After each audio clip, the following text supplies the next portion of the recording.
Ato që janë quajtur shkarje nga ana procedurale e gjykatës. Në fund të procesit, opinioni juaj, a mundet një gjykatë e cila është përcjellur ndër vite me aq shumë shkarje të jap një verdikt të drejtë? Jo.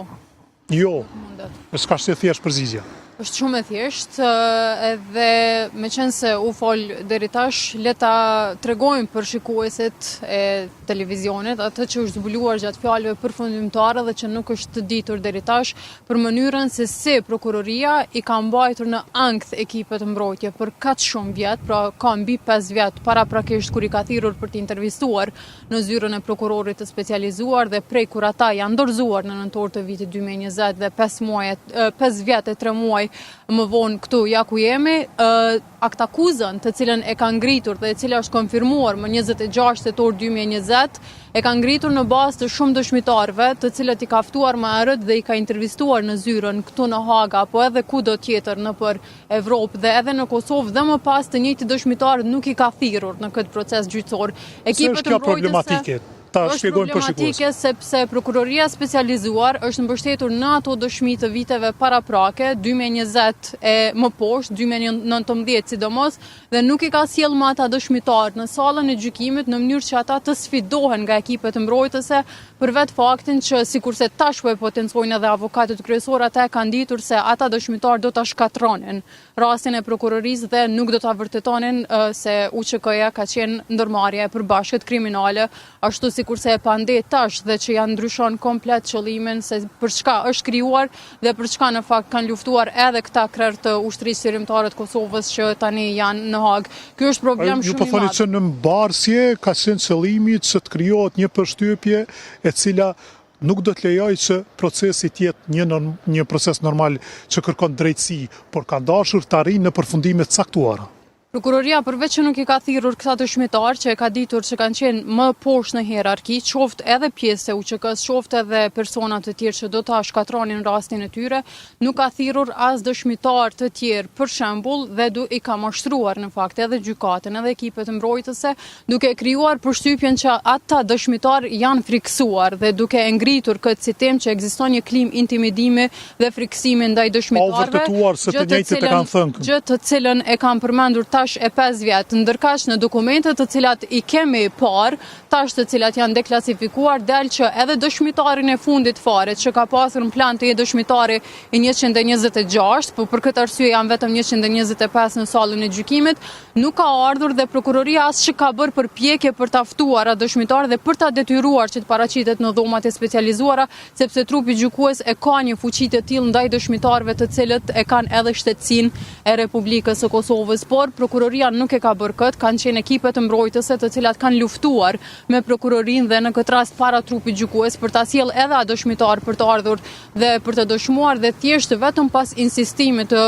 avokatëve kryesor dhe sidomos insistimit të jashtëzakonshëm këtë rast po e përmendit Rodney Dixon që është kryembrojtës i Kadri Veselit, është kuptuar me anë të atyre dokumenteve që prokuroria nuk ka bërë përpjekje për ta ftuar atë dëshmitar, ndërkaq sërish, pavarësisht se ekziston ky dokument dhe dihen këto arsyetime, prokuroria e përmend të njëjtin dëshmitar në fjalët përfundimtare duke thënë se ai nuk ka ardhur për të dëshmuar sepse është friksuar. Diçka e tillë nuk ekziston në asnjë dokument. Përveç kësaj ka pasur shumë dëshmi të tjera dhe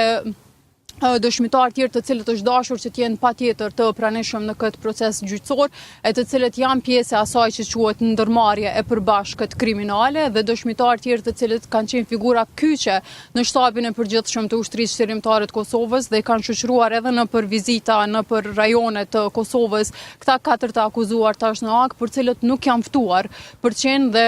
të pranishëm në këtë proces gjyqësor në gjykatorë dhe për të dëshmuar, ndërta përmenden edhe Agim Çeku e Fatmir Limaj, të cilët do t'i shkonin në fakt për shtati, po them kështu për shtati, por do t'i vërtetonin gjitha pretendimet edhe të në këtë rast se Jakub Krasniqit, këtë po e përmendim me shkas sepse avokatja Jakub Krasniqit e quan qysh në korrekt të 2024-s gënjeshtar Beslim Zyrapin, i cili ka ndryshuar dëshmitë e tij, pra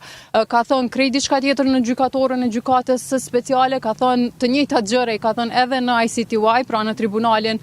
Penal Ndërkombëtar për krimet e luftës në Ish Jugosllavi, në 3 raste të ndryshme, në 3 vite të ndryshme, 2005, 2007 dhe 2011, por ka thënë krejt diçka tjetër në vitin 2019 kur është intervistuar nga zyra e prokurorit të specializuar. Pra kur në këto raste tjera thotë që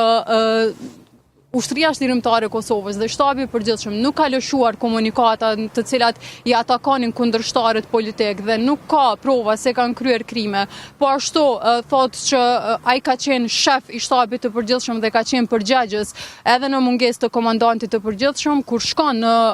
hetuesin e Hagës në vitin 2019, thotë që nuk ka qenë ai përgjegjës, por ka qenë Jakub Krasniqi përgjegjës në këtë rast kur Azem Cyla nuk ka qenë në Kosovë, duke u munduar sikurse thotë edhe ta shpëtoj veten. Ndërkaq e përmend këtë rast me qëllim sepse prokuroria specializuar nuk e ka vetëm rastin e Bislim Zyrapit, të cilin e merr si shembull deklaratën e 2019-s dhe jo të tjera. Ka edhe dëshmitar tjerë të cilët janë paraqitur dhe kanë dëshmuar publikisht në gjykatën speciale, por dëshiron që t'ua marr parasysh deklaratat që i kanë dhënë hetuesi, sepse sipas prokurorit amerikan Matt Halling, që e tha tash të hënën, trupi gjykues do të shikojë se kur dhe në çfarë momenti t'ua fal besimin dëshmitarëve dhe është prokuroria sipas prokurorisë specializuar që duhet i tregoj trupit gjykues se cila deklarata duhet t'u besoj se cilat i shkojnë përshtatjes. Ju po përshkruani situatë anuese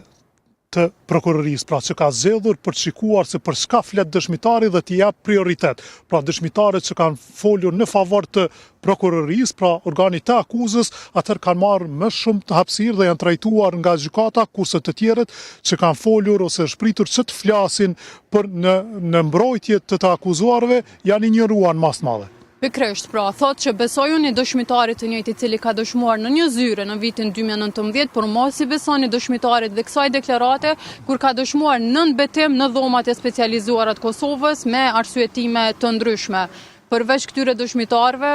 prokuroria specializuar nuk ka sjellur për gjithë këto vite as në seanca të mbyllura, se kjo u zbulua tek tash se ne shumicën e seancave nuk i kemi parë të transmetohen për shkak që kanë qenë dëshmitar të mbrojtur, pra prej 125 dëshmitarëve vetëm 52 prej tyre kanë qenë dhe kanë dëshmuar publikisht, 73 nën masa mbrojtëse qoftë me zë, qoftë me figurë e kështu me radhë, por tash avokati Kadri Veselit, mbasi që ka qenë edhe shefi inteligjencës, po ka zbuluar mjaft shumë gjëra gjatë këtyre fjalëve përfundimtare, thotë që prokuroria nuk ka sjell as dëshmitar zyrtar të Beogradit të cilët do të mund të pyeteshin dhe të sfidoheshin nga ekipet mbrojtëse për ato mira dokumente që kanë ardhur nga Beogradi zyrtar në gjykatën speciale dhe po ashtu zbulohet që prokuroria nuk i ka as origjinalin e atyre dokumenteve por t'u treguar mbrojtjes se ka obligim sepse ka barrën e provës mbrojtjes dhe në fund fare trupi gjykues edhe prej nga kanë ardhur ato dokumente në mënyrë që të shoshitet si provë nga trupi gjykues. Zoti Tahiri, duke dëgjuar gjithë këto që po i themi dhe jemi pra në një studio të improvizuar ku po i ndrojmë edhe mikrofonat për të pasur edhe qasje dhe të funksionoj sa më mirë kjo lidhje, pra çka ka bërë shteti i Kosovës?